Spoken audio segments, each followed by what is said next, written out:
Assalamualaikum warahmatullahi wabarakatuh.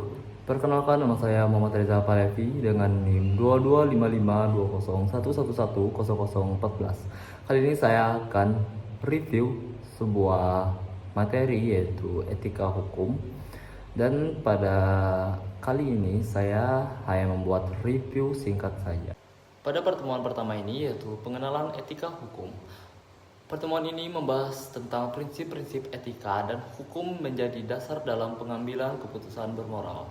Etika hukum tidak hanya menyoroti kepatuhan terhadap aturan, tetapi juga keadilan, kebenaran, dan integritas. Dilema seperti konflik antara norma hukum dan nilai moral masyarakat, serta peran pengacara atau hakim dalam situasi tersebut menjadi fokus utama.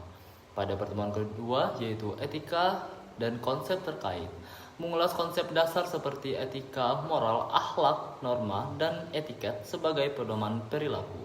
Sumber etika mencakup agama, budaya, hukum, dan filosofi.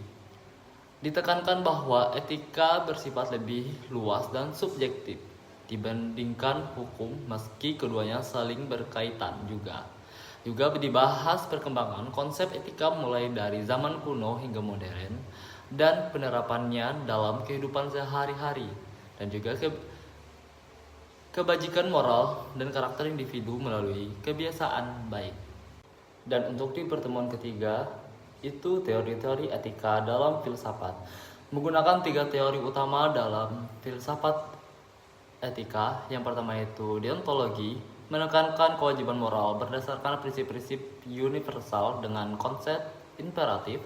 Yang kedua yaitu utilitarianisme, menilai tindakan berdasarkan hasilnya dengan tujuan menciptakan kebahagiaan terbesar bagi orang banyak. Lalu yang terakhir yaitu virtue ethics, berfokus pada pengembangan kebajikan moral dan karakter individu melalui kebiasaan baik.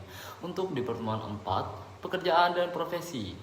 Profesi TI, kompetensi kerja TI, menjelaskan perbedaan antara pekerjaan tidak selalu membutuhkan keahlian khusus dan profesi membutuhkan pendidikan, pelatihan, serta tanggung jawab moral dalam bidang TI tersebut. Ditekankan pentingnya sertifikasi kode etik dan organisasi profesi seperti IEEE dan ACM untuk menjaga standar kompetensi. Untuk pertemuan 5, yaitu etika komputer dan kode etik profesi TI. Pertemuan ini membahas tentang pedoman moral dalam penggunaan teknologi, termasuk sejarah perkembangan etika komputer. Ditekankan prinsip seperti penghormatan terhadap privasi, kejujuran, dan tanggung jawab sosial.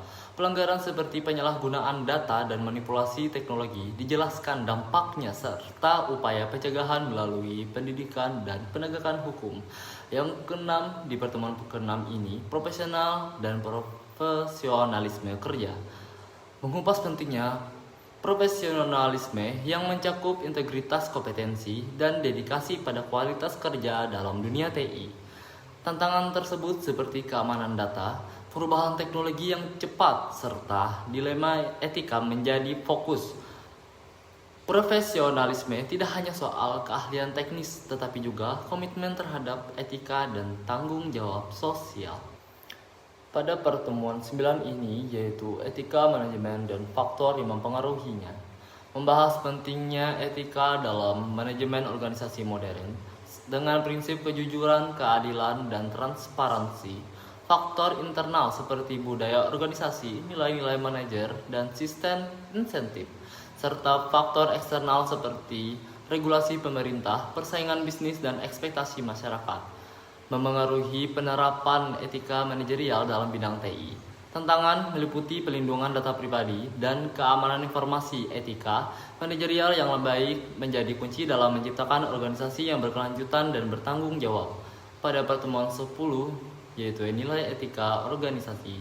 Pertemuan ini membahas tentang mengulas peran etika organisasi dalam era globalisasi dan digitalisasi. Nilai-nilai seperti integritas, transparansi, keadilan, dan tanggung jawab sosial menjadi komponen utama. Pembentukan etika organisasi dimulai dari kepemimpinan yang beretika, penerapan kode etik, pelatihan berkala, dan pengawasan organisasi yang mampu menerapkan etika dengan baik. Tidak hanya mengkaitkan kinerja, tetapi juga reputasi di mata masyarakat. Untuk pertemuan 11 yaitu Etika Hukum dan Profesi TI. Pertemuan ini membahas hubungan antara etika, hukum, dan profesi di bidang TI. Prinsip moral seperti kejujuran, akuntabilitas, dan transparansi menjadi dasar pengambilan keputusan dalam profesi TI. Tantangan seperti privasi data, perlindungan pengguna, dan inovasi teknologi membutuhkan pemahaman mendalam tentang etika agar profesi TI tetap bertanggung jawab dan relevan dengan perkembangan zaman. Untuk di pertemuan ke-12 yaitu etika di dunia maya. Pertemuan ini membahas pentingnya etika berinternet di era digital.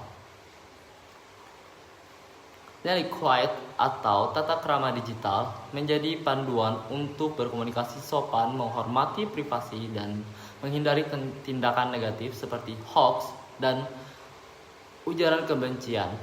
UU ITE mengatur sanksi bagi pelanggaran di dunia maya seperti penyebaran berita palsu dan pencemaran nama baik dengan tujuan menciptakan ekosistem digital yang sehat.